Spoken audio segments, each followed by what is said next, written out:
ይህቺ የፖሊስ መኮንን በአንድ እስረኛ ፍቅር ወድቃ ከእስር ቤት እንዲያመልጥ ትረዳዋለች። የፖሊሷ ስም ቪኪ ይባላል። ይህ ታሪክ ሲጀምር ቪኪ የ44 ዓመት ሴት ስትሆን በአላባማ ግዛት በካውንቲ እስር ቤት ውስጥ በመኮንንነት ትሰራ ነበር። ነገር ግን በ2009 ዓ.ም እጮኛዋ በትራፊክ አደጋ በሞት ከተለያት በኋላ ህይወት ደባሪ መሆን ይጀምራል። ቪኪ በጊዜው በሀዘን ተጎድታ ነበር። እናም ይህንን ሀዘኗን ለመርሳት ስትል ስራዋ ላይ ታተኩር ነበር። በጣም ብዙ ጊዜም ስራዋ ላይ ታሳልፋለች። በሳምንት ከ50 እስከ 60 ሰዓታትን ትሰራ ነበር። ባሳለፈቻቸው 11 ዓመታት ውስጥም እጅግ ጠንክራ መስራቷን ቀጠለች። ማዕረጓም አደገ። 4 ጊዜ የአመቱ ምርጥ ሰራተኛ ተብላም ተሸለመች። ደረጃዋም ከፍ እያለ የእስር ቤቱ ረዳት ዳይሬክተር ለመሆን በቃች። ነገር ግን በሚያሳዝን ሁኔታ ይህ ሁሉ ስራና እድገት ጥሩ ቢሆንም ቪኪ ከብዙ አመታት በኋላም ቢሆን የእጮኛዋ ሞት የፈጠረባት ብቸኝነት አሁንም አለቀቃትም። በመጨረሻም በ2020 ዓመተ ምህረት ህይወቷን ምስቅልቅል የሚያደርግ አንድ ሰው አገኘ። ሰውየውም ኬሲ ሲባል በሆነ የፍቅረኛሞች አፕሊኬሽን ወይም በትውውቅ ያገኘችው ተራ ሰው አልነበረም።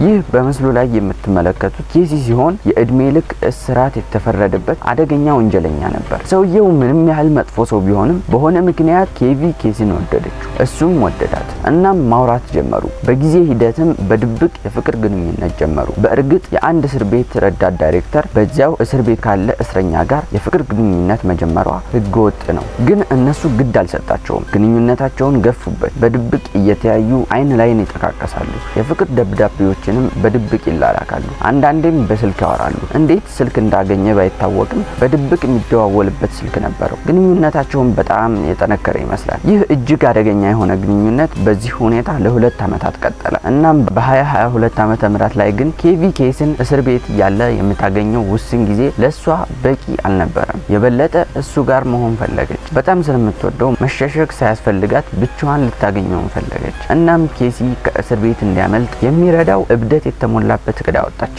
እቅዷም ቤቷን ትሸጥና ከስራዋ በመልቀቅ እሱን አስመልጣ አብረው ጠፍተው በደስታ ለመኖር ነበር። እብደት የተሞላበት ይመስላል፣ ግን ሊያደርጉት ወሰኑ። ከዛም ቪኪ ዝግጅት ጀመረች። ቤቷንም ለሽያጭ አቀረበች። በባንክ ያለውን ገንዘቧን በሙሉ አወጣች። ሱቅ ሄዳ ለኬሲ የሚሆኑ ብዙ ልብሶችና መኪናም ገዛች። በተጨማሪም ምናልባት የተኩስ ልውውጥ ይኖራል በሚል የጦር መሳሪያዎችን ገዛች። ከዚያም ፍቅረኛዋን የምታስመልጥበት ጊዜ አንድ ቀን ሲቀረው ለስራ ባልደረቦቿ ጡረታ እንደምትወጣና ነገ የመጨረሻ ቀኗ እንደሆነ ነገረቻቸው። ባልደረቦቿም በጣም ደነገጡ። ምክንያቱም ሁልጊዜ በሳምንት 60 ሰዓት የምትሰራው ቪኪ ድንገት ስራዋን ጥላ ልትሄድ መሆኑ አስገረማቸው። እናም በነጋታው የስራ ባልደረቦቿ የስንብት ግብዣ ያደረጉላት። እሷም አብራቸው ትንሽ ጊዜ አሳለፈች። ከዛም የሆነ ሰዓት ላይ ቪኪ ከሰራተኞቿ አንዱ እስረኛውን ኬሲን ለስነ አእምሮ ምርመራ ወደ ፍርድ ቤት ይዘው ሊሄድ ነው አለችው። ይህም ዘዴ የማስመለጫው እቅድ አካል ነበር። ቪኪ ኬሲን ከክፍሉ አስወጥታው እንደማንኛውም መደበኛ ስራ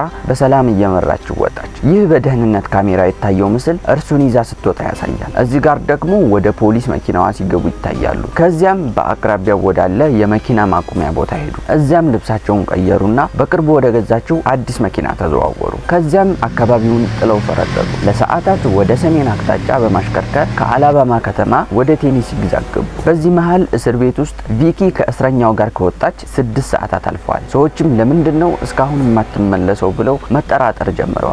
ለአለቃቸው ደውለውም ቪኪና እስረኛው ከሄዱ በጣም ቆይተዋል አሉት። አለቃውም የደህንነት ካሜራውን ምስል ሲመለከት ወዲያውኑ የሆነ ችግር እንዳላወቀ። ምክንያቱም ምስሉ ላይ ኬሲ ከቪኪ ጀርባ ነበር የምትሄደው። ኬሲ አደገኛ ወንጀለኛ በመሆኑ መኮንኖች አደገኛ እስረኛ ከጀርባ እንዲሆን አይፈቅዱ፣ ምክንያቱም ጥቃት ሊሰነዝር ይችላል። ይህ ደግሞ የስራ ደንብን መጣስ ነበር። በተጨማሪም ቪኪ ሌላ መኮንን ሳታስከትል ብቻዋን መውጣቷም ሌላ የደንብ ጥሰት ነበር።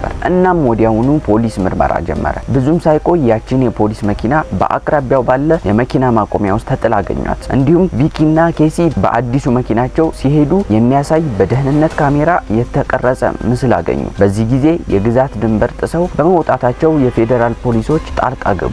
እናም ቪኪና ኬሲ በሀገር አቀፍ ደረጃ የሚፈለጉ ወንጀለኞች ሆኑ። በዚህ መሃል ሁለቱም ፖሊስ እየፈለጋቸው እንደሆነ ያውቁ ነበር። ምክንያቱም ዜናው በየቦታው ተሰራጭቷል። እነዚህ ሰዎች በአንድ መኪና ለረጅም ጊዜ መቆየት እንደማይችሉ ስላወቁ ቴኔሲ ውስጥ መኪናቸውን ቀየሩና አንድ ትልቅ የጭነት መኪና ገዙ። ያንን መኪና እየነዱ ከቴኔሲ ግዛት 175 ማይልስ ርቃ ወደምትገኘው ኢንዲያና ግዛት ሄዱ። እዚያም ሲደርሱ ለሶስተኛ ጊዜ መኪና ቀየሩና አንድ ግራጫ ካዲላክ መኪና በሆነ መንገድ ከአንድ መኪና ማጠቢያ ቦታ ላይ ያገኙ። ከዚያም በአካባቢው ባለ ሆቴል ክፍል ተከራይተው ለተወሰነ ጊዜ ተሸሸጉ። በዚህ ሰዓትም ብዙ ሰው እዛ መሆናቸውን አላወቀም። ስለዚህ የሚይዟቸው አልመሰላቸውም ነበር። ነገር ግን ነገሩን ራሳቸው አበላሹት። መኪናውን በዚያ መኪና ማጠቢያ ቦታ ሲቀይሩ የደህንነት ካሜራ ይዟቸው ነበር። ስለዚህ የፌዴራል ፖሊሶቹ ግራጫ ካዲላክ መኪና እየነዱ እንደሆነ አወቁ። እናም ያንን መኪና መፈለግ ጀመሩ። ብዙም ሳይቆይ መኪናው በአንድ ሆቴል አቅራቢያ ቆሞ መታየቱን የሚጠቁሙ መረጃዎች ደረሳቸው። ቪኪና ኬሲ ለ11 ቀናት ከሸሹም በኋላ በመጨረሻ ፖሊስ ያሉበትን አወቀ። እናም ፖሊስ እየተከተላቸው መሆኑን አውቀው በዚያው ሰዓት ከመኪና ማቆሚያው ወጡ። ያን ጊዜም ፖሊስ እነሱን መከተል ጀመረ። ሊያስቆሟቸውም ሞከሩ፣ ግን ቪኪና ኬሲ እጅ ለመስጠት ስላልፈለጉ አሻፈረን አሉ። ብዙም ሳይቆይ ከፍተኛ የፖሊስ ኃይል እነሱን ማሳደድ ጀመረ። ኬሲ መኪናውን መንገድ አስወጥቶ ወደ ሳራማ ቦታ ነዳው። በድንገትም ከአንድ የፖሊስ መኪና ጋር ተጋጩ። መኪናቸውም ተገልብጦ ቦይ ውስጥ ገባ። ቪኪ በተሰባበረው መኪና ውስጥ እንዳለች በፖሊስ ተከበቡ።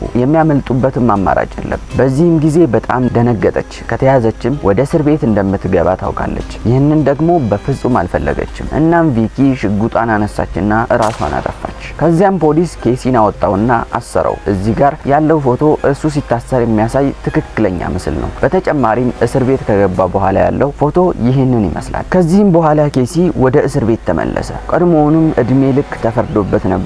አሁንም ህይወቱን ሙሉ እዛው ያሳልፋል። እንግዲህ የዛሬው ታሪካችን ይህንን ይመስላል። አስተያየታችሁን የኮሜንት መስጫ ቦታ ላይ ያስቀምጡልኝ። ቪዲዮ ከተመቻችሁ ደግሞ ላይክ ማድረግ እንዳትረሱ። ለቻናሉ አዲስ ከሆናችሁ ሰብስክራይብ በማድረግ ፋሚሊ መሆን ትችላላችሁ።